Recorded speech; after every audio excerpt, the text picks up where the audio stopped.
போன நாட்களிலே நம்ம தியானித்த அந்த சகரியாவின் புஸ்தகத்தை நாம் ஒரு எடுத்துக்கொள்ளலாம். சகரியாவின் புஸ்தகம் 8வது அதிகாரம் அதனுடைய 15வது வாக்கியத்தை ஒரு விசை கூட நாம் வாசிக்க போகிறோம். சகரியா 8:15. இந்நாட்களில் எருசலேமுக்கும் யூதாவுக்கும் நன்மை செய்யும்படி திரும்ப நினைத்தேன், பயப்படாதீர்கள் என்று சேனைகளின் கர்த்தர் சொல்லுகிறார். அல்லேலூயா. இன்னைக்கும் ஆண்டவர் சொல்லுகிற அந்த வார்த்தையை தான் நம்ம தியானிக்கிறோம்.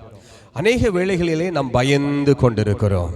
நம்முடைய வாழ்க்கையை நினைச்சு பயம், சூழ்நிலைகளை நினைத்து பயம், ஒவ்வொரு காரியத்தையும் நினைத்து அறியாமல் பயம் வந்து கொண்டே இருக்கிறது. ஏன்னா இன்னைக்கு ஜனங்கள் அறியாமையினாலே சங்காரமாகிறார்கள். அறியாமை, நிறைய காரியங்களை சொல்லி நான் சபைக்கு தான் போறேன், ஆசை இந்த எங்க ஆர்சி சர்ச் அந்த டெம்பிளுக்கு தான் போறோம், அங்க போறோம் இங்க போறோம். நான் சொன்னேன், தேவ சமூகத்துக்கு போனீங்களா? தேவ வார்த்தைக்கு கீழ்ப்படிஞ்சியா?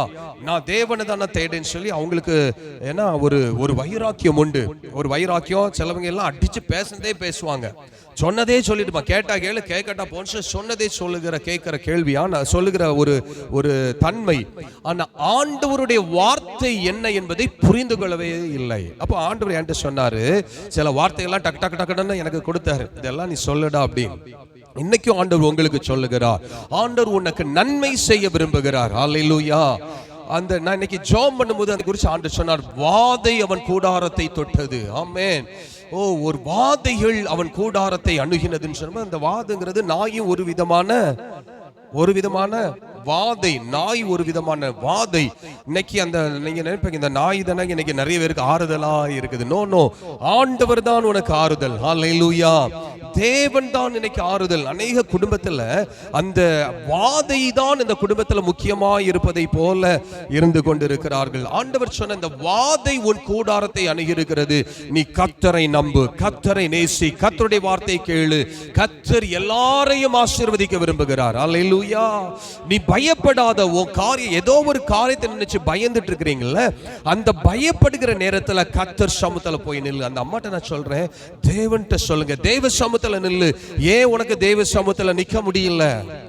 ஏன் உனக்கு தேவ சமூகத்துல நிக்க முடியல? மீதி எல்லா இடத்துக்கும் ஓடுகிறேன். இன்னைக்கு ஒரே ஆளுங்க, எனக்கு ரூபாய் இல்ல, காசு இல்ல, எந்த மனுஷனுக்கும் கூப்பிட மாட்டேன் அப்படி சொல்லிட்டு சொன்னாங்க. ஒரு மனுஷனா எனக்கு 1000 ரூபாய் ஒருத்தர் கொடுக்க வேண்டியது இருந்துச்சு. நான் ஆண்டவரை பார்த்து ஜெபம் பண்ணேன். ஒருத்தர் ஃபோன் பண்ண, எனக்கு 1000 ரூபாய் இல்ல, நான் அழுதுட்டு இருக்கிறேன், ஜெபம் பண்ணிட்டு இருக்கேன். உடனே அவர் எனக்கு 1000 ரூபாய் கொடுத்தாரு. அல்லேலூயா. உண்மைக்கு சொல்றேன், அவங்க நிலைமையில எனக்கு கொடுக்க மனசு இல்ல. ஆண்டவர்ட்ட கேட்டேன், ஐசப்பா நான் ஏதாவது கொடுக்கணுமான்னு. உண்மைக்கு நான் கேட்டேன், நான் கொடுக்க ஆண்டவர். ஆண்டவர் நோ, நான் கொடுக்கட்டும் ஆண்டவரை, கஷ்டப்படுறாங்களே. ஆண்டவர் சொன்னா நோ அப்படின்னாரு. ஆனா சில குடும்பத்துல போன ஆண்டவர் ஆட்டோமேட்டிக்கலா எடுத்து கொடுப்பாரு. ஆனா இந்த குடும்பத்துக்கு நான் ஆண்டவர்ட்ட கேட்டுட்டே இருக்கிறேன், இவங்க கஷ்டப்படுறாங்களே, ஹாஸ்பிட்டல் செலவுக்கு எனக்கு வேணுமே. இன்னைக்கு ஜிஹெச் கவர்மெண்ட் ஹாஸ்பிட்டல்ல போய் நிக்கிற காரியங்கள் எல்லாம் சொல்லி புலம்பினாங்க. நான் இப்போ காசு கொடுக்கட்டுமான்னு ஆண்டவர்ட்ட கேட்கிறேன். ஆண்டவர் நோன்னு சொன்னார்.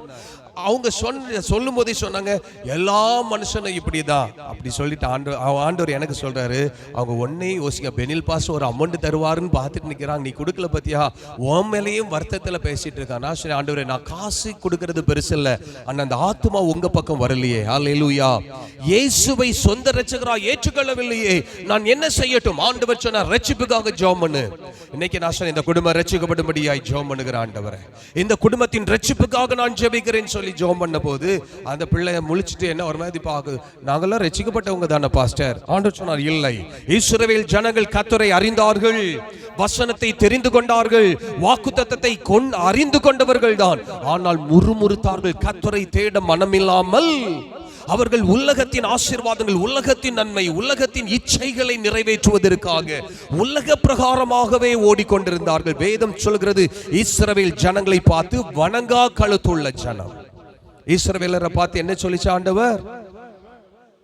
ஐயா, அவங்க ஆண்டவருடைய பிள்ளைகள் தானே. ஆண்டவரே சொல்றார், இது என் ஜனம் என்று சொல்லுகிறார், இது என்னுடைய பிள்ளைகள் என்று சொல்லுகிறார், இவனை தொடுகிறவனை நான் விட மாட்டேங்கிறாரு. அதே ஆண்டவர் சொல்லுகிறார், வணங்கா கழுத்துள்ள ஜனம். ஏன்னா வார்த்தையின் மேல் நம்பிக்கை வைக்காமல், கர்த்தரை தேடாமல் இச்சிக்கிற காரியங்கள். ஆனால் ஆண்டவர் சொல்லுகிறார், நான் உனக்கு நன்மை தாண்டா செய்வேன், உனக்கு நான் நன்மை தான் உனக்கு செய்வேன், தீமையை செய்யவே மாட்டேன் என்று கர்த்தர் சொல்லுகிறார். அல்லேலூயா. வேதத்தை வாசிக்கும் போது லூக்காவின் புஸ்தகம் 5வது அதிகாரம், லூக்கா 5வது அதிகாரத்தில் 12-13 வாக்கியங்களை நாம் வாசிக்கலாம். பின்பு அவர் ஒரு பட்டணத்தில் இருக்கையில் குஷ்டரோகம் நிறைந்த ஒரு மனுஷன் இயேசுவை கண்டு முகங்குப்புற விழுந்து, ஆண்டவரே, உமக்கு சித்தமானால் என்னை சுத்தமாக்க உம்மாலே ஆகும் என்று கொண்டான். நிறுத்திக் கொள்ளுங்கள். உமக்கு சித்தமானால் என்னை சுத்தமாக்க உம்மாலே ஆகும். குஷ்டரோகி, எல்லாரும் சொல்லுங்க, அவன் யாரு? நல்லா சொல்லுங்க. வேதம் சொல்லுகிறது அவன் குஷ்டரோகி. யார் அவன்? நல்லா சொல்லுங்களா. குஷ்டரோகி. அந்த குஷ்டரோகி பாருங்க, குஷ்டம் என்று சொன்னாலே கொஞ்சம் யோசிச்சு பாருங்க. குஷ்டம் என்று சொன்னாலே அந்த மனுஷனுடைய நிலைமையை, ஹலோ, அந்த நான் கேள்விப்பட்டிருக்கிறேன், சரீரத்திலிருந்து புண்களாய் மாறி அது சீழ் பாய்ந்து அது நாற்றம் எடுத்து துர்நாற்றம் எடுத்து ஒருவரும் அவன் அருகில் போக முடியாத அளவுக்கு அவன் மிகவும் கொடுமையானவனாய் இருப்பானா கேள்விப்பட்டிருக்கிறேன். நம்ம முந்தியெல்லாம் கொஞ்ச நாட்கள் முன்னாடி எல்லாம் பார்த்திருப்போம் நினைக்கிறேன். குஷ்டரோகிகள் எல்லாம் கை கால்களா சோம்பினவர்களா இருப்பாங்க இல்ல. கொஞ்சம் எல்லாம் பக்கத்துல திரும்பி பாருங்களா. அப்படி யாரா இருக்காங்களா நம்ம பக்கத்துல? இல்ல, மூஞ்சி மட்டும் ஒரு மாதிரி இருக்கிறோம். ஆமா, இருதயத்தின் அகத்தின் அழகு இது அகத்தில் உள்ள குஷ்டம். அல்லேலூயா. இது சரீரத்தில் உள்ள குஷ்டம் இல்ல, அகத்துல. ஆமா, தேவ சமூகத்துல நல்லா இருங்க. கர்த்தர் நம்மளை ஆசீர்வதிப்பார். ஆமென்.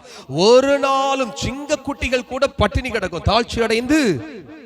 சிங்கம் கூட பட்டினி கிடக்கும், ஒன்ன நான் பட்டினி கிடக்க விட மாட்டேங்கிறாரு. அல்லேலூயா. எவ்வளவு கேரண்டி பாருங்க. உங்க வீட்டாளு சொன்னா எவ்வளவு நம்பிக்கையா இருக்குது. நம்ம பிள்ளை MBBS படிக்க வைப்போம்னா அவ்வளவுதான் பிள்ளை படிச்சிரும் இல்ல. எவ்வளவு நம்பிக்கை இருக்கு. அப்ப ஆண்டவர் சொன்ன வாக்கு தத்தங்கள் இதெல்லாம் நினைச்சுதான் தேவ சமூகத்துல உட்கார்ந்து சோர்ந்து போய் இருக்க கூடாது. சரி, அப்போ ஆண்டவர் சொல்லுகிறார், இந்த குஷ்டரோகம் என்பது அவ்வளவு மோசமானது. அவன் ஜனத்தை கண்ட உடனே தீட்டு தீட்டு என்று சொல்ல வேண்டுமா? அவனை அண்டை யாரும் வரக்கூடாது, யாரும் இங்க வராத, நான் தீட்டுள்ளவன் இருக்கிறேன் என்று கத்துவானா. அவ்வளவு மோசமான ஒரு நிலைமையில இருக்கிற மனுஷன் ஆண்டவரை பார்த்து ஒரு வார்த்தை கேட்கிறான் பாருங்க. உமக்கு சித்தமானால், உமக்கு சித்தமானால். ஐயா, உன்னுடைய இருதயத்தில் அநேக யோசனைகள் இருக்கலாம். என்னுடைய வாழ்வு, நான் பிறந்தது, என்னுடைய சூழ்நிலை, என்னுடைய வாழ்க்கை இப்படியெல்லாம் மாறிட்டு நான் ரொம்ப மோசமானவனோ, என்னுடைய பெற்றோர் மோசமானவர்களோ, என்னை பெற்றெடுத்தவர்கள் மோசமோ, இந்த வாழ்வு உலகம் மோசமோ, நான் பிறந்த உலகம் சபிக்கப்பட்ட உலகம் என்று சொல்லி நீயே உன்னை சபித்துக் கொண்டிருக்கலாம். இந்த குஷ்டரோகி கூட சபித்துட்டு இருப்பான்ல, எவ்வளவு மோசமா பேசி இருப்பான். என் நிலைமை இப்படி ஆயிற்றே, எதுக்காக நான் பிறந்தேன், எதற்காக நான் இந்த ஊர்ல உருவாகினேன், நான் செத்திருக்கலாமே. இன்னைக்கு கூட அநேகருடைய வாழ்க்கையில பிரச்சனைகளை பார்க்கும்போது இந்த வார்த்தைகளை சொல்லுவோம். எதற்காக நான் இப்படி வாழ்ந்து கொண்டிருக்கிறேன், எதற்காக எனக்கு இந்த நோவு, எதற்காக இந்த சங்கடம், எதற்காக தகப்பனே, அப்படி என்று சொல்லி உங்களையே நீங்கள் சபித்து கொண்டு இருக்கலாம். அல்லாவிட்டால் உனக்கு ஒரு பிரச்சனை வருவதற்கு காரணமான ஒரு மனுஷனை சபித்து கொண்டிருக்கலாம். அப்படிப்பட்ட நிலைமையில் இருந்த இந்த குஷ்டரோகி இயேசுவை கண்டு முகம் குப்புற விழுந்து, ஹல்லேலூயா, ஆண்டவர் ஒரே ஒரு வார்த்தை சொல்கிறார், நீ தொழுதுகொள். தேவ சமூகத்தில் வந்தாலும் நீ தேவனுடைய பாதத்தில் விழுந்து கிடக்க வேண்டுமா? அல்லேலூயா. நம்ம எல்லாம் தேவ சமூகத்தில் எப்படி விழுந்து கிடக்கும் பார்த்தீங்களா? விழுந்து கிடந்து தானே ஆராதிக்கிறோம். நம்ம எல்லாம் எப்படி கர்த்தரை ஆராதிக்கிறோம்? தேவனை பார்த்து தேவ சமூகத்தில் விழுறோமா? அவர் பாதத்தை பிடிக்கிறோமா? என் ஆண்டவரை நான் ஆராதிக்கிறேங்கிற உணர்வு இருக்கிறதா? தேவன் என் சமூகத்தில் நிற்கிறார் உணர்வு இருக்குதா? நமக்கு எப்படி இருக்குது? குஷ்டம் பிடிச்சது மாதிரி இருக்கு, உணர்வு இருக்காதா? குஷ்டரோகிக்கு உடம்புல என்ன இருக்காதா? ஹலோ, நான் கேள்விப்பட்டிருக்கிறேன், சரீரத்துல குஷ்டம் வந்தவனுக்கு என்ன இருக்காது? இருக்குமா இருக்காது? எனக்கு தெரியல, யாருக்காவது தெரியுமா? லெப்ரசிக்கு ஐயா அப்படி சொல்லுவாங்க தானே, உணர்வு இருக்கு. உண்மையா பொய்யா? நிறைய பேர் அப்படிதான் இருக்கீங்க போல இருக்கு. பக்கத்துல அப்படி நுள்ளி பாரு, உணர்வு இருக்கான், உணர்வு இருக்காது. இன்னைக்கு நம்ம தேவ சமூகத்திலேயும் அநேக பேர் உணர்வற்றவர்களாய் இருக்கிறோம். தேவனை தேட உணர்வுள்ளவன் உண்டோ என்று சொல்லி பார்க்க கர்த்தர் மனு புத்திரரை தேடி வகை பார்த்தாராம். தேடுவதற்கு வகை தேடினார். உணர்வுள்ள இருதயம். அதான் சங்கீதக்காரன் சொன்னா, என்னை உணர்வுள்ளவனாய் மாற்றும். நமக்கு என்ன வேணும்? எப்பமோ என்ன வேணும்? வாயை திறந்து சொல்லுங்க. உணர்வு வேணும். கர்த்தரை தேடணும், கர்த்தரை தேடணும், தொழுது கொள்ளணும். அவன் தான் ஆசீர்வதிக்கப்படுவான். கர்த்தர் நன்மை செய்ய ரெடியா இருக்கிறார். கர்த்தர் ஆசீர்வாதங்களை கொடுக்க ஆயத்தமா இருக்கிறார். நீ உணர்வுள்ளவனா இருக்கிறாயா? நீ உணர்வுள்ளவனா இருக்கிறாயா? உன் குடும்பத்துல ஒரு மனுஷன் ஒரு பெரிய ஆசீர்வாதத்தை கொடுக்க ஆயத்தமா இருக்கிறாரு. நீ வீட்டுல படுத்து தூங்கிட்டு இருந்தா என்ன சொல்லுவாங்க? எவ்வளவு கொழுப்பு பத்தியா, நான் அவளுக்கு இவ்வளவு ஹெல்ப் பண்றேன், வந்து இதை வாங்கிக்கோன்னு சொன்ன பிறகு என்கிட்ட வந்து வாங்க அவளுக்கு முடியல. நமக்கு கோபம் வருமா வராதா? அவளுக்கு எவ்வளவு கொழுப்பு, படுத்து கிடக்குற வீட்டுல தூங்கிட்டு கிடக்கட்டு, கஞ்சிக்கு வழி இல்லாம அலையட்டும். ஆனா நம்மளை தேடி வந்து ஐயா எனக்கு கஷ்டம், எனக்கு உதவி செய்யுங்க, உதவி செய்யுங்க, உதவி செய்யுங்கன்னு கேட்கிறவருடைய விஷயத்துல ஒவ்வொரு மனுஷனும் உணர்வுள்ள இருதயத்தோடு இருக்கிறார்கள். அவனுக்கு எப்படியாவது உதவி செய்யணுமே. ஒரு கடின இருதயம் உள்ள ராஜாவை குறித்து ஆண்டவர் ஒரு உவமை சொல்லுகிறார். கடினமான இருதயம் உள்ள ராஜா, அவன் கடினமான இருதயம் உள்ளவனாய் இருந்தும் தன் குடிகளை எல்லாம் விசாரிக்காமல் இருந்த போதிலும் ஒரு விதவை பெண்மணி ஓயாமல் வேண்டிக் கொண்டது நிமித்தம். சொல்லுங்க, ஓயாமல். எல்லாரும் வாய் திறந்து சொல்லுங்க, ஓயாமல் வேண்டிக் கொண்டது நிமித்தம். அந்த ஓயாமல் என்பது உணர்வுள்ள இருதயம். அல்லேலூயா. உணர்வோடு அவர் வேண்டிக் கொண்ட, ஆசீர்வதிக்கப்பட வேண்டும், நிச்சயம் என் பாடுகள் மாற வேண்டும், என் கட்டுகள் விலக வேண்டும், என் கஷ்டம் மாறணும், நானும் ஆண்டவருக்காக சாட்சியாய் நிற்கணும். இந்த உணர்வு வேணும். அல்லேலூயா, அல்லேலூயா. நமக்கு உணர்வு எல்லாம் எப்படி இருக்குது? கடையை பார்த்தா பட்டு சாரி வாங்கணுமே, ஆண்டவர் இன்னைக்கு வாங்கியே தீரணும். இல்ல, தங்கத்தை பார்த்துட்டோன்னா ஒரு கல்யாண வீட்டுக்கு போனா இந்த மாடல்ல ஒண்ணு நான் செய்தே ஆகணும். மாங்காவா? அன்னைக்கு யாரோ சொன்னாங்க, இது மாங்காய் மாடல். அடப்பாவி, மாங்காய் மாடலுமா இருக்குது? இது மாங்காய் மாடல். தேங்காய் மாடல் எப்படி இருக்குமோ ஆண்டவரே. கல்யாணம் ஆன பிறகுதான் யோசனை எல்லாம் வேற மாதிரி போகுது. ஆண்டவரே, மாங்காங்க தேங்காங்க இதை பார்த்தாச்சு, அது வாங்குறது வரை உணர்வு விலகாது. அல்லேலூயா. இது வாங்கணும், வாங்கணும். எவ்வளவு துடிக்கிறோம் பாருங்க. காலையில எழும்பணும்னு சமையல் பண்ண என்னெல்லாம் உணர்வு வருது. சட்டினி வைக்கணுமா, இட்லி வைக்கணுமா, இட்லிக்கு துவையல் வைக்கணுமா, எவ்வளவு உணர்வு அடிக்குது பாரு. சும்மா படத்துக்கு தூங்க அப்படின்னு தூங்க முடியுதா? இல்லையே. கம்முன்னு இருமா. ஐயோ மத்தியானத்துக்கு என்ன வைக்கணும், ஏதோ நம்ம பெரிய 5 ஸ்டார் ஹோட்டல் சாப்பாடு வச்ச மாதிரி, ஏதோ பெருசாங்க செய்த மாதிரி செய்யற ஒரு உணர்வு. அந்த வேர்த்து பூர்த்து வேலை செய்து வந்து நல்லா இருக்குதான்னு கேட்பாங்க. அந்த உணர்வு, நீ நல்லா இருக்குன்னு சொல்லிட்டா அவங்களுக்கு இருக்கிற சந்தோஷம். அல்லேலூயா. என்னத்தை வச்சிருக்கேன்னு சொன்னா அவ்வளவுதான். அந்த மூஞ்ச போற போக்கு அப்படின்னு சொல்லுவாங்க. அல்லேலூயா சொல்லுங்கல்ல. அல்லேலூயா சொல்ல மாட்டீங்களே. அந்த உணர்வுங்க, உலக பிரகாரமான காரியத்திலே ஒரு மனுஷனுடைய உணர்வு இவ்வளவு ஆசையா இருக்குமானால், கர்த்தர் சொல்லுகிறார், கர்த்தரை தேடுகிற காரியத்திலோ உங்க இருதயம் உணர்வுள்ள இருதயமா இருக்க வேண்டும். கர்த்தரை தேடுகிறது விதத்தில். இந்த குஷ்டரோகி கர்த்தரை கண்ட மாத்திரத்தில் அவன் விழுகிறான். தேவ பாதத்தில் விழுந்து அவன் கேட்கிறான், உமக்கு சித்தமானால் என்னை சுத்தமாக்க உம்மாலே ஆகும். உமக்காகிலும் சித்தம் உண்டோ? என்னுடைய நிலைமையை பார்த்து உம்மாலை சுகமாக்க முடியுமோ? இன்றைக்கு கர்த்தர் சொல்லுகிறார், உன்னுடைய நிலைமை அவர் பார்க்கிறார், நீ பயப்படாதே என்று சொல்லுகிறார். திரும்ப நான் உன்னை ஆசீர்வதிக்கும்படிக்கு, நான் உனக்கு நன்மை செய்யும்படிக்கு நான் திரும்பவும் வந்திருக்கிறேன். அல்லேலூயா. நான் திரும்பவும் உன் பட்சத்திலாய் நான் வந்து நிற்கிறேன். இத்தனை ஆண்டு காலமும் போன வாழ்க்கை போகட்டும், இத்தனை நாட்கள் நீ இழந்து போன நன்மைகள் போகட்டும். இன்னைக்கு ஆண்டவர் சொல்லுகிறார், எனக்கு சித்தம் உண்டு, எனக்கு சித்தம் உண்டு உன்னை ஆசீர்வதிக்க, எனக்கு சித்தம் உண்டு உன்னை ஆசீர்வதிக்க, உன்னை வாழ வைக்க எனக்கு சித்தம் உண்டு, உன்னை ராஜாவாய் மாற்ற எனக்கு சித்தம் உண்டு, உன்னை ராஜாவின் பிள்ளைகளாய் மாற்ற எனக்கு சித்தம் உண்டு. ஆமென். இதெல்லாம் நம்ம வாங்கணும். உணர்வுள்ள இருதயம். அப்படியெல்லாம் நம்ம அப்போ எப்படி நடக்கணும்? இந்த வார்த்தையெல்லாம் வாங்கிட்டு நம்ம எப்படி நடக்கணும்? ராஜா வீட்டு பிள்ளை போல நடக்கணும். அல்லேலூயா. பிச்சைக்கார வீடு மாதிரி அடுத்த போய், அக்கா என் நிலைமை தெரியுமாக்கா, அப்படி போகக்கூடாது. வசனத்தை எல்லாம் கேட்போம், கேட்டுட்டு அடுத்த நாள் எங்க போய் நிற்போம், ஐயோ எனக்கு யார் என்ன செய்வாங்களோ, என்ன பண்ணுவாங்களோ, என்ன செய்வாங்களோ. அடுத்த நேரத்தில் யார்கிட்ட போய் நீ நிக்க கூடாது, கெஞ்ச கூடாது. அல்லேலூயா, அல்லேலூயா சொல்லுங்க. உன் தேவைகள் எல்லாவற்றையும் தேவ சமூகத்தில் அவர் எனக்கு சொல்லிட்டு இந்த வார்த்தையை தந்துட்டார். ஐயா, எவ்வளவோ வார்த்தை இருக்கிறது, ஏதோ ஒரு வார்த்தையை கொடுத்து உனக்கு பேசிட்டார். அந்த வார்த்தையை பிடிச்சிக்கோ. இந்த வார்த்தையின்படி நான் நடக்க போகிறேன். அதுதான் தேவனுடைய பிள்ளைகள், கிறிஸ்தவ பிள்ளைகளுடைய வாழ்க்கை அதுதான். வேதத்தை எல்லாம் கேட்டுட்டு, ஆமாய்யா நல்லா இருந்து, ஜெபம் நல்லா இருந்து, ஆராதனை நல்லா இருந்து, பாட்டு நல்லா இருந்து, வீட்டுக்கு போயிட்டு வரோம், ஐயோ என் பிரச்சனை மாறல, என் பிரச்சனை மாறல, அதுவல்ல வாழ்க்கை. சொன்ன வார்த்தையை அப்படியே ஏற்றுக்கொள்வது, சொன்ன வார்த்தையை அப்படியே பிடித்துக் கொள்வது, வாசித்த வார்த்தைகளை எனக்கு சொந்தம் என்று எடுத்துக் கொள்வது, அவன் அப்படியே ஆசீர்வாதத்துக்கு பாத்திரவானாய் மாறுவான். அல்லேலூயா. எத்தனை பேர் விசுவாசிக்கிறீங்க? அப்போ கர்த்தர் இந்த மாசத்துல உங்களுக்கு செய்கிற நன்மைகளை நீங்கள் சொல்ல வேண்டும். ஆமென். எத்தனை பேருக்கு செய்ய போகிறார்? விசுவாசிக்கிறீங்களா? நன்மை செய்கிற தேவனுக்கு நீ என்ன செய்ய போகிறாய்?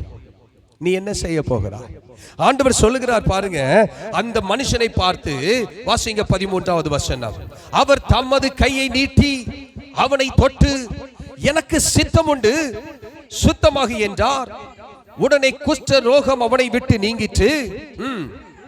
அவர் அவனை நோக்கி, நீ இதை ஒருவனுக்கும் சொல்லாமல் போய் உன்னை ஆசாரியனுக்கு காண்பித்து நீ சுத்தமானது நிமித்தம் மோசே கட்டளையிட்டபடியே அவர்களுக்கு சாட்சியாக பலி செலுத்து என்றார். ஹல்லேலூயா. என் ஆண்டவர் உன்னிடத்தில் எதிர்பார்க்கிற ஒரு காரியம் உண்டு சகோதரா, பிரதர். ஆண்டவர் உங்களிடத்தில் எதிர்பார்க்கிற ஒரு காரியம் உண்டு. அவர் உன்னை ஆசீர்வதிக்க ஆயத்தமாய் இருக்கிறார். அவர் உங்களுக்கு நன்மை செய்ய ஆயத்தமாய் இருக்கிறார். அவர் உன்னிடத்தில் ஆனால் ஒன்றை எதிர்பார்க்கிறார். நீ உன்னை ஆசாரியனிடத்தில் போய் உன்னை காண்பித்து மோசே சொன்ன நியாயப்பிரமாணத்தின்படி நீ என்ன செய்யணுமா? என்ன செய்யணும்? பலி செலுத்தணும். அதுதான் இன்னைக்கு நம்ம பலி செலுத்துறோமா? இன்னைக்கு எத்தனை பேர் பலி செலுத்தினீங்க? இன்னைக்கு பலி செலுத்தினீங்களா? நம்ம பலி செலுத்துறோமா? ஆண்டவர் ஆலயத்துக்கு அனுப்புகிறார். ஆண்டவர் அற்புதத்தை செய்துட்டு அப்படியே விட்டுட்டு போகிறவர் அல்ல. ஆண்டவர் சபை கூடி வருதலை, ஜெப ஆராதனையை, துதி ஆராதனையை, ஸ்தோத்திர பலிகளை கர்த்தர் விரும்புகிறார். இருக்கிறீங்களா? நீ தேவ சமூகத்துல நீ வெறுமையாய் வந்து போவது அல்ல, நீ பலி செலுத்த வேண்டும். தேவ சமூகத்துல என்ன செய்யணும்? இன்னைக்கு யாரெல்லாம் பலி செலுத்தி இருக்கிறீங்க பார்த்தீங்களா? கரெக்ட், யாருமே செலுத்தல. ஆகவே நமக்கு நன்மைகள் இல்லை. அநேக நேரத்தில் நன்மைகள் தடைபடுகிறது. துதி பலி ஒரு பலிதான், ஸ்தோத்திர பலி ஒரு பலி, ஆராதனை ஒரு பலி. தேவ வார்த்தைகளை வாசிக்கும் போது கர்த்தர் பேசுகிறாரே, அது கர்த்தருடைய அக்கினிமயமான ஒரு பலி. ஹல்லேலூயா. அவர் ஆவியினாலும் அக்கினியினாலும் நம்மோடு இடைபடுகிறார். ஹல்லேலூயா. இந்த ஆராதனை நேரத்தில் நடக்கிற ஒவ்வொரு காரியம் பலி. அந்த பலி முழு இருதயத்தோடு நீ செய்யும் போது அது தேவ சமூகத்தை எட்டுமா? எத்தனை பேர் முழு இருதயத்தோடு கர்த்தரை ஆராதித்தோம்? நிறைய பேர் தூங்கி இருப்போம்ல, எனக்கு தெரியல நீங்களா என்ன பண்ணீங்க. நிறைய பேர் அமைதியா உட்கார்ந்து இருப்போம். நிறைய பேருக்கு டயர்ட் ஆயிருக்கும். எப்படி ஆயிருக்கும்? டயர்ட். ஆண்டவர் சொன்னார், நான் உன்னை சுகமாக்குவதற்கு நான் ரெடியா இருக்கிறேன். உன் சுகம், உன்னுடைய குஷ்டம் உன்னை விட்டு நீங்கட்டும். நீ ஆசாரியனுக்கு உன்னை காண்பித்து நீ சுத்தமானது நிமித்தம் மோசே கட்டளையிட்டபடி அவருக்கு சாட்சியாக பலி செலுத்து. கர்த்தர் சொல்லுகிறார், உனக்கு நன்மை செய்ய வேண்டுமானால் நீ தேவனுக்கு சாட்சியாய் வாழ வேண்டும். தேவனுக்கு நீங்கள் சாட்சிகளாய் இருக்க வேண்டும். ஆராதனை செய்கிறதுல சாட்சி வேணும். கர்த்தரை துதிக்கிறதுல சாட்சி வேணும். ஜெபிக்கிற ஜெபத்துல நம்மளை பார்த்தா என்ன தெரியணும்? சாட்சி வேணும். நம்ம ஜெபிக்கிறத பார்த்து 4 பேர் எழுப்பி ஓடிடக்கூடாது. நம்ம ஆராதிக்கிற ஆராதனை பார்த்து 4 பேர் என்ன செய்வாங்க? ஆண்டவருக்குள்ள வரணும். நீங்க அப்படி ஆராதிச்சிருப்பீங்கன்னு நினைக்கிறேன். நீ ஆராதிக்கிறது சாட்சி உள்ள ஆராதனையா இருந்திருக்க வேண்டும். அல்லேலூயா. நீ ஜெபிக்கிற ஜெபம் சாட்சி நிறைந்த ஜெபமா இருக்க வேண்டும். நான் நேத்து ஒரு நெட்ல ஒரு இதை பார்க்கும்போது மோகன் சிலாசரஸ் ஒரு வார்த்தை அழகா சொன்னார். ஒரு மகளுடைய திருமணத்தை நடத்திட்டு கல்யாண வீட்டில் அந்த பிள்ளைக்கு, அவங்க மோகன் சிலாசர் ஊழியத்தில் ஊழியம் செய்கிற ஒரு பிள்ளைக்கு திருமணம். அந்த பிள்ளைக்கு ஊழியத்தில் நல்ல ஆப்பர்ச்சுனிட்டிலாம் கொடுத்துருக்காங்க ஊழியம் செய்வதற்கு. அந்த திருமணத்தில் அந்த ஊழியக்காரர் அவர் மோகன் சிலாசர் சொல்றாரு, இந்த பிள்ளையினுடைய அபிஷேகம் ஒரு விசேஷமான அபிஷேகம். அந்த பிள்ளை மைக்க பிடிச்சு அப்பான்னு ஏசப்பான்னு சொல்லிட்டானாலே ஒரு தேவ மகிமை இறங்கி வரும் பாருங்க. எனக்கு இந்த பிள்ளை ஆராதனை செய்யறத பார்த்துட்டே இருக்கணும்னு தோணும். நான் யூடியூப்ல போட்டு கேட்டுட்டே இருப்பேன், இந்த பிள்ளைகிட்ட ஆராதனை செய்ய கொடுங்க, அவள்கிட்ட தேவனுடைய நாமத்தை மகிமைப்படுத்த சொல்லுங்கன்னு சொல்லி நான் கொடுப்பேன். ஏன்னா அந்த மகள் மேல் ஒரு விசேஷத்தை கிருபை இருக்கிறதுன்னு சொல்லி அவர் சாட்சி கொடுத்ததை நான் கேட்டேன். எனக்கு ரொம்ப சந்தோஷமா அந்த ராத்திரி உட்கார்ந்து அதை பார்த்து கொண்டே இருந்தேன். அல்லேலூயா சொல்லுங்க. நீங்க அல்லேலூயா சொல்லும்போது எத்தனை சந்தோஷமா இருக்கு தெரியுமா? உண்மைக்கும் சாட்சியா இருக்குது. உனக்கெல்லாம் நன்மை அப்படி டோரை திறந்து அப்படி வந்து சாடிரும் போல இருக்குது. நம்ம தேவனிடத்தில் அமர்ந்திருப்பது, நம்ம பேசுவது, நம்ம இடைபடுவது, நம்முடைய சாட்சியை கர்த்தர் பார்க்கிறார். நீ அவர்களுக்கு சாட்சியாக இதை செலுத்து, நீ சாட்சியாக நீ அவரை துதி. இது அவர்களுக்கு சாட்சியாக. யார் அங்க வந்திருக்கிற அவிசுவாசிகளுக்கு. சபைக்குள் அவிசுவாசிகள் இருப்பார்கள், பலவீனப்பட்டவர்கள் இருப்பார்கள், குஷ்டரோகிகள் இருப்பார்கள், நம்பிக்கை இல்லாதவர்கள் இருப்பார்கள். அல்லேலூயா சொல்ல மாட்டீங்களே? நம்மளும் குஷ்டரோகில ஒருத்தன் போல வந்திருக்கிறோம். எங்க விடுதலை வாங்கினவன், இயேசுவை அறிந்தவர்கள், ஞான ஸ்நானம் எடுத்தவர்கள், அந்நிய பாஷை வாங்கினவர்கள், ஆவியில் நிறைந்து சேர்களை உடைத்தேன் என்று சொல்லுகிறவர்கள். நான் போகாத சபை இல்ல, போகாத கூட்டம் இல்ல, எங்க கூட்டத்துல எப்படி இருக்கும் தெரியுமா அப்படின்னு சொல்றவன் எப்படி இருக்கிறான்? அவனும் ஒரு குஷ்டரோகி மாதிரி உட்கார்ந்துட்டு இருக்கிறான். தேவனுடைய கிருபைகளை பெறுகிறவர்கள், தேவனுடைய ஆசீர்வாதத்துக்கு தகுதி உள்ளவர்கள் மற்றவர்களுக்கு சாட்சியாக இருப்பார்கள். அல்லேலூயா. உன்னை பார்க்கிறவங்க சொல்லி இவன் கர்த்தருடைய பிள்ளை. அவன் ஜெபத்தை பார்க்கும்போது சொல்லி இவன் கர்த்தருடைய பிள்ளை. பிசாசுகள் நடுங்குமா? நம்ம ஜெபம், எத்தனை பேருடைய ஜெபத்தை பார்த்த பிசாசு நடுங்கும்? அதுதான் சாட்சியின் ஜெபம். இன்னைக்கு பிசாசு எல்லாம் பாருங்க, இன்னைக்கெல்லாம் உண்மைக்கு அந்த பிசாசு விரட்டுற பாசமெல்லாம் நான் பார்க்கவே இல்லை.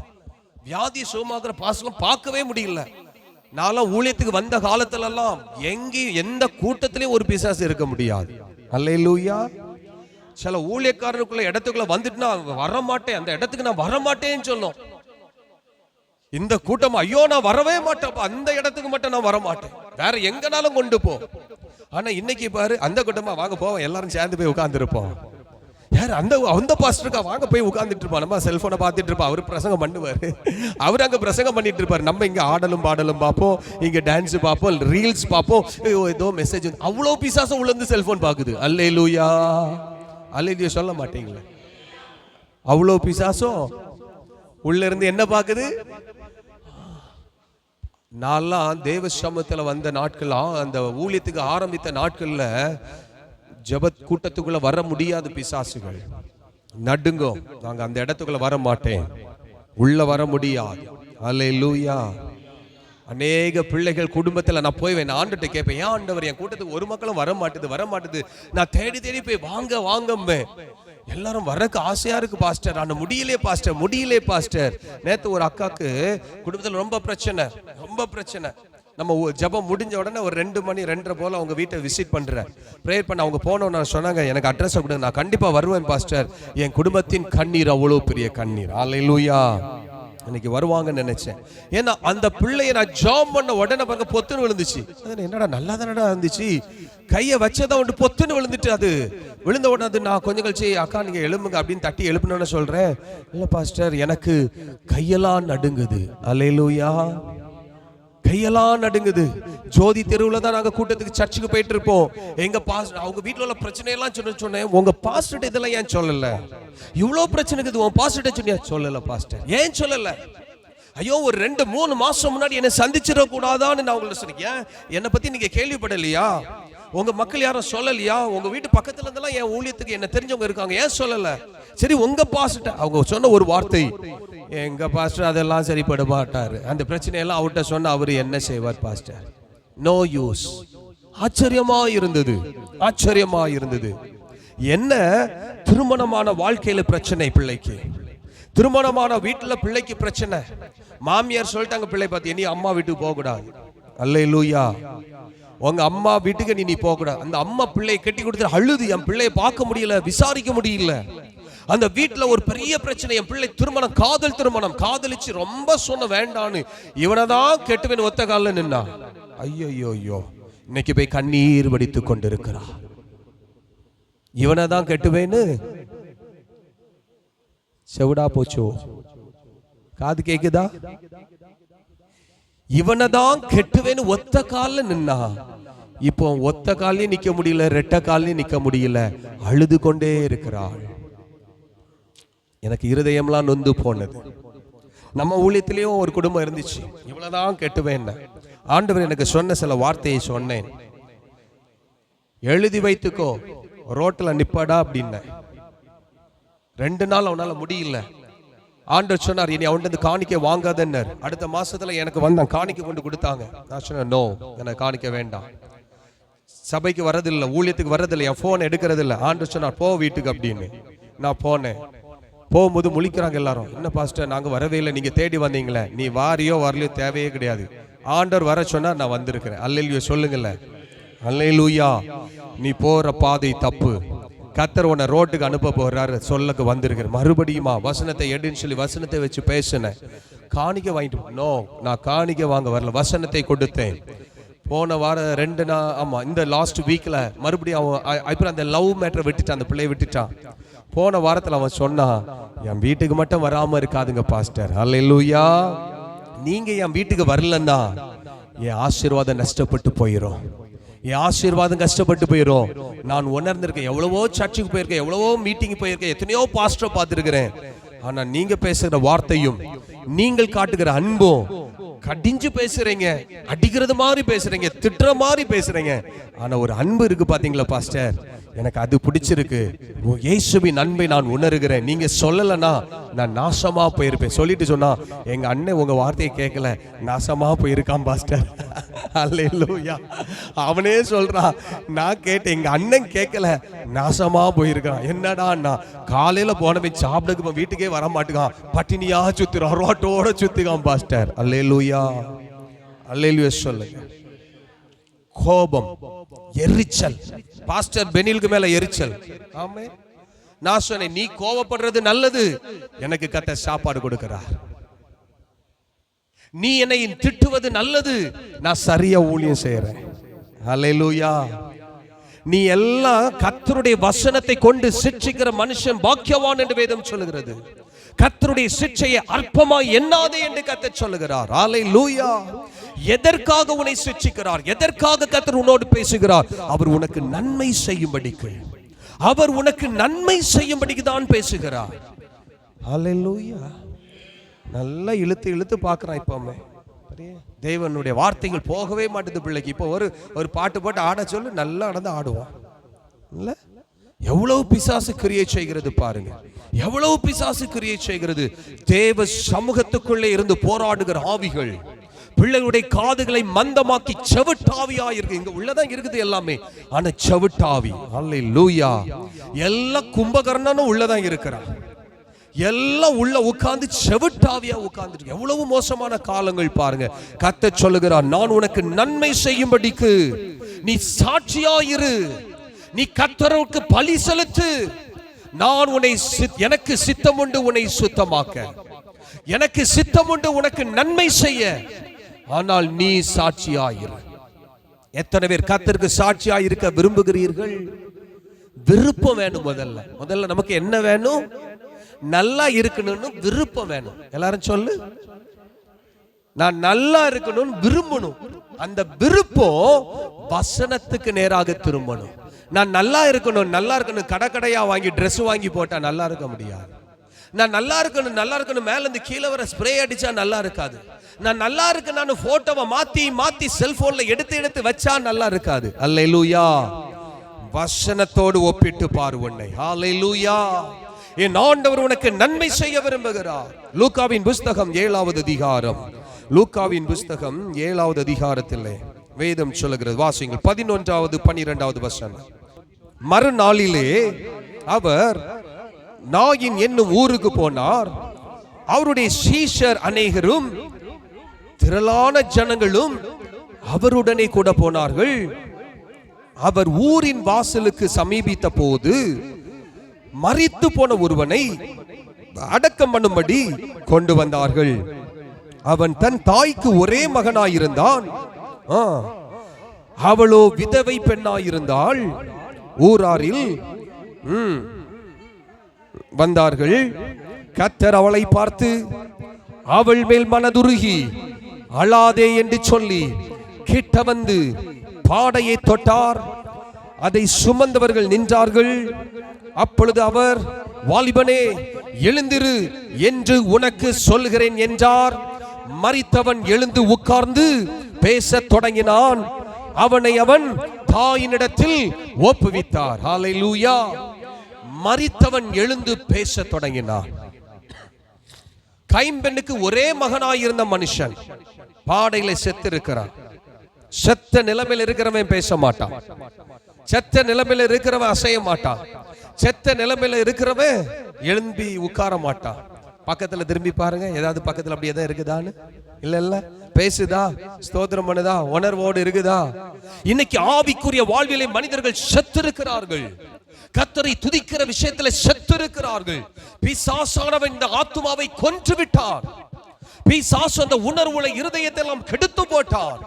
ஆண்டவர் சொல்லுகிறார், இந்த மனுஷனை நான் சுகமாக்க வேண்டும். ஹல்லேலூயா, ஹல்லேலூயா. அவர் அவன் மேல் மனமுருகினார், மனதுருகினார். அவரே தேடி வந்து அவனை தொட்டாராம். ஹல்லேலூயா. இன்னைக்கு அநேக நேரத்தில் இன்னைக்கு நீங்களும் நானும் உயிரோடு இருப்பதின் ரகசியம், ஆசீர்வாதங்களை பெற்றுக்கொண்டு இருக்கிறதின் ரகசியம், அவர் நம்மளை தேடி வந்து நம்மளை தொட்டார். நாம் செத்தவர்களை போல இருந்தோம், அவர்களை தேடாமல் இருந்தோம். அவரை குறித்த உணர்வு இல்லை நமக்கு. நம்முடைய இருதயம் பால் இருதயமாய் மாறி போனது, கல்லான இருதயமாய் மாறி போனது. உணர்வற்ற இருதயம், செத்து போன நிலைமை. அவரை மறந்து போனோம், அவரை துதிக்காமல் போனோம், அவரை தேடாமல் போனோம். ஆனாலும் அவர் நம்மை தேடி வந்தார். அவர் நம்மை தேடி வந்தார். ஆகவேதான் இன்னைக்கு நானும் நீயும் ஆசீர்வாதமாய் இருக்கிறீங்க. புரிகிறதா? புரியுதா? இப்படி இருக்கிறது நிலைமை உங்க சாமர்த்தியம் அல்ல, உன்னுடைய சாமர்த்தியம் அல்ல, உங்களுடைய பலன் அல்ல, உன்னுடைய வல்லமை அல்ல, உன்னுடைய சாமர்த்தியத்தின் உச்சம் அல்ல, கர்த்தருடைய கிருபை. இன்னைக்கு நீ ஆசீர்வாதமாய் இருப்பது கர்த்தருடைய கிருபை. இன்னைக்கு பாஸ்டர் பெனில் இவ்வளவு ஆசீர்வாதமாய் இருக்கிறான கர்த்தருடைய கிருபை. ஹல்லேலூயா. எத்தனை பேர் விசுவாசிக்கிறீங்க, நம்புறீங்களா? இன்னைக்கு ஆண்டவர் சொல்லுகிறார், நான் உன்னை தொட்டுச்சேன், உனக்கு நான் ஆசீர்வாதத்தை தந்திருக்கிறேன். ஆனா நீ எழும்பணும், நீ எழும்பணும், நீ ஆவிக்குரிய வாழ்க்கையில எழும்பணும், நீ தேவனோடு பேசுகிற வார்த்தையில எழும்பணும், நீ கர்த்தரை துதிக்கிற விஷயத்துல எழும்பணும். பவுல் சொல்லும்போது சொன்னா தீமோத்தேயுக்கு, உன்மேல் கைகளை வைக்கும் போது உனக்கு உண்டான தேவ வரத்தை அனல் மூட்டி எழுப்ப யாருக்கு தெரியும்? ஐயனே. 1 தீமோத்தேயு 1வது அதிகாரம் வாசிங்க பார்க்கலாம். Thank you Lord. கண்டுபிடிங்க. நான் உன்மேல் கைகளை வைத்த போது உனக்கு உண்டான தேவ வரத்தை அனல் மூட்டி எழுப்பி விட மறந்து விடாது. இருக்குதா? Thank you Lord. வாரத்தில் ஒரு வசனம் சொன்னேன், புனிதனுக்கு புனிதனாகவும். ஆமா, கண்டுபிடிச்சிட்டீங்களா? 18ன்னு வீட்டில் போய் பார்த்தீங்களா? நான் வாட்ஸ்அப்ல அதை எடுத்து போட்டிருந்தேன். ஆமா ஆமா, வசனத்தை வாசிங்க. மாறுபாடு உள்ளவனுக்கு அவர் மாறுபாடாய் இருக்கிறார், புனிதனுக்கு புனிதனாய் இருக்கிறார். கைகளை வைக்கும் போது அவர் தேவ வரத்தை கொடுக்கிறவராய் இருக்கிறார். பவுல் சொல்லுகிறான் தீமோத்தேயுக்கு. அப்படி ஆண்டவர் நன்மை செய்ய போதுமான தேவனாய் இருக்கிறார். ஹல்லேலூயா. நீங்கள் எழும்ப வேண்டும். தேவ சமூகத்திலே நம்ம என்ன செய்யணும்? எழும்ப வேண்டும். துதிக்கிறதில் எழும்பணும், ஜெபிக்கிறதில் எழும்பணும், பாடல் பாடுவதற்கு எழும்பணும், ஆவிக்குரிய வாழ்க்கையில் எழும்பணும். அப்படிப்பட்டவருடைய வாழ்வு ஆசீர்வாதமாய் மாறும் என்று கர்த்தர் சொல்லுகிறார். எல்லாருக்கும் பயம் உண்டு. 16வது வசனத்தை வாசிங்க. லூக்காவின் புத்தகம் 7வது அதிகாரம் 16வது வசனத்தை வாசிக்கும் போது, எல்லாரும் பயமடைந்து மகா தீர்க்கதரிசியானவர் நமக்குள்ளே தோன்றி இருக்கிறார் என்றும் தேவன் தமது ஜனங்களை சந்தித்தார் என்றும் சொல்லி தேவனை மகிமைப்படுத்தினார்களாம். நீ எழும்பும் போது, ஹல்லேலூயா, நீ எழும்பும் போது ஜனங்கள் கர்த்தரை மகிமைப்படுத்துவார்கள். உன்னை கொண்டு கர்த்தர் ஒரு கோடி ஜனத்தை ஆசீர்வதிப்பார். உன்னை கொண்டு உன் வீட்டை கர்த்தர் ஆசீர்வதிப்பார். உன்னை கொண்டு உன் பிள்ளைகளை ஆசீர்வதிப்பார். இன்னைக்கு ஏன் உன் பிள்ளைகளுடைய வாழ்க்கையில் ஆசீர்வாதம் இல்லை? இன்னைக்கு ஏன் உன் குடும்பத்துக்குள்ள ஆசீர்வாதம் இல்லை? காரணம், நீ எழும்பாமல் இருக்கிறாய் தேவனுக்காக. நீ தேவனுக்காக பயன்படாமல் இருக்கிறாய். நீ தேவனுக்காக சாட்சி இல்லாமல் இருக்கிறாய். நீ தேவ சமூகத்திலே ஜெபிக்காதவனாய் இருக்கிறாய். பக்கத்துல உள்ளவங்களை கைய பிடிச்சி நீ ஜெபம் பண்ணு, ஐயோ நீ சாட்சியாயிரு, சொல்லுங்க நீ சாட்சியாயிரு, நீ ஜெபம் பண்ணு, கர்த்தர் உனக்கு நன்மை செய்வார், கர்த்தர் உனக்கு நன்மை செய்வார். இதை செய்யாம எந்த கூட்டத்தில் பேசி எனக்கு நன்மை இல்லை, ஆசீர்வாதம் இல்லை, ஆசீர்வாதம் இல்லைன்னு சொல்லாது. எனக்கு ஆசீர்வாதம் இல்லை, எனக்கு அது இல்லை, எனக்கு இது இல்லை, எனக்கு அவனை போல இல்லை, இவனை போல இல்லை, அத போல இல்லை, இத போல இல்லை சொல்லாத. அல்லேலூயா. அவர் நன்மை செய்கிற தேவன். ஆமென். எத்தனை பேர் ஆமென் சொல்ல முடியும்? சகரியாவின் புஸ்தகம் 8வது அதிகாரத்தில் வாங்க. சகரியா 8 ஒரே ஒரு வசனத்தை வாசித்து நான் முடிக்கிறேன். 8வது அதிகாரம். அவர் நமக்கு நன்மை செய்ய என்ன செய்கிறாராம்? 8வது அதிகாரம், சகரியா 9வது அதிகாரம் 13வது வசனத்தை வாசிக்கலாம். சகரியா, யூதாவை நாணேற்றி எப்ராயிமிலே வில்லை நிரப்பி சீயோனே உன் புத்திரரை கிரேக்கு தேச புத்திரருக்கு விரோதமாக எழுப்பி உன்னை பராக்கிரமசாலியின் பட்டயத்திற்கு ஒப்பாகுவேன் என்று கர்த்தர் சொல்கிறார். ஹல்லேலூயா. கர்த்தர் உன்னை ஆசீர்வதிப்பதற்கு பராக்கிரமசாலியை போல மாற்ற போகிறாரா? எத்தனை பேர் ஆமென் சொல்ல முடியும்? தம்பி நீ அப்பப்ப முழிச்சிரு, தூங்கிறியோ? மண்டைக்குள்ள போட்டு இந்த வார்த்தைகள்லாம் உங்களுக்கு வேணும். நீ பராக்கிரமசாலியாய் உன்னை மாற்ற விரும்புகிறார். கிதியோனை பார்த்து கர்த்தர் சொல்கிறார் பராக்கிரமசாலி. அவன் சொல்றான், என்ன பார்த்தா சொல்றீங்க? ஆமாப்பா நீதான் ஐயோ ஆண்டவரே நல்லா பார்த்து சொல்லுங்க. ஏன் நீதான் பராக்கிரமசாலி, உன்னை கொண்டு இந்த மீதியானியர்களை முறியடிப்பேன். இங்கேயும் சொல்லுகிறார் பராக்கிரமசாலிகளின் பட்டயத்துக்கு ஒப்பாக்குவேன். நீ பட்டயம் அல்ல, பட்டயத்தை போல மாற்றுவேன். அல்லேலூயா. நமக்கெல்லாம் கராத்தே தெரியாது, நமக்கெல்லாம் பெரிய பெரிய பராக்கிரமசாலியினுடைய சரீரமும் கிடையாது. ஆனா கர்த்தர் சொல்லுகிறார் உன்னை கொண்டு ஒரு கூட்ட ஜனத்தை முறியடிப்பேன், உன்னை கொண்டு ஒரு பட்டயத்தை போல பயன்படுத்துவேன், உன்னை கொண்டு தேவனுடைய பராக்கிரமத்தின் பிள்ளையாய் உன்னை செயல்பட செய்வேன். நீ பட்டயம் அல்ல, நீ பராக்கிரமசாலி அல்ல, நீ ஞானவான் அல்ல, ஆனால் உன்னை ஞானவானை போல உன்னை நடத்துவேன், உன்னை பட்டயத்தை போல பயன்படுத்துவேன். இது நான் உனக்கு செய்கிற நன்மை. ஹல்லேலூயா. ஆண்டவர் அழகா சொல்கிறார் பாருங்க. யூதாவை நாணேற்றி எப்ராயிமை வில்லை நிரப்பி சீயோனை உன் புத்திரரை கிரேக்க தேச புத்திரருக்கு விரோதமாக எழுப்பி. கிரேக்கனுக்கு விரோதமாக எழும்பவே முடியாது. ஞானத்தில் பெரியவன், கிரேக்கர்கள் ஞானத்தில் பெரியவர்கள். ஆனா இன்னைக்கு ஆண்டவர் தம்முடைய பிள்ளைகள் எல்லாம் ஞானத்தில் பெரியவர்களாய் மாற்றுகிறார்களா? பட்டயத்தை கூர்மையாய் மாற்றுகிறாராம். நம்மை கொண்டு சில பெரிய காரியங்களை செய்ய விரும்புகிறார். அல்லேலூயா.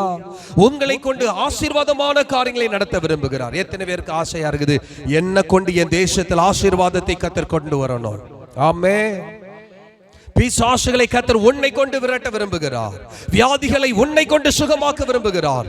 கட்டப்பட்ட வீடு, உடைஞ்சு போன வீடுகள் எல்லாம் கர்த்தரால் ஆசீர்வதிக்கப்பட்ட கர்த்தர் உன்னை பயன்படுத்த விரும்புகிறார். விரும்புகிறீங்களா?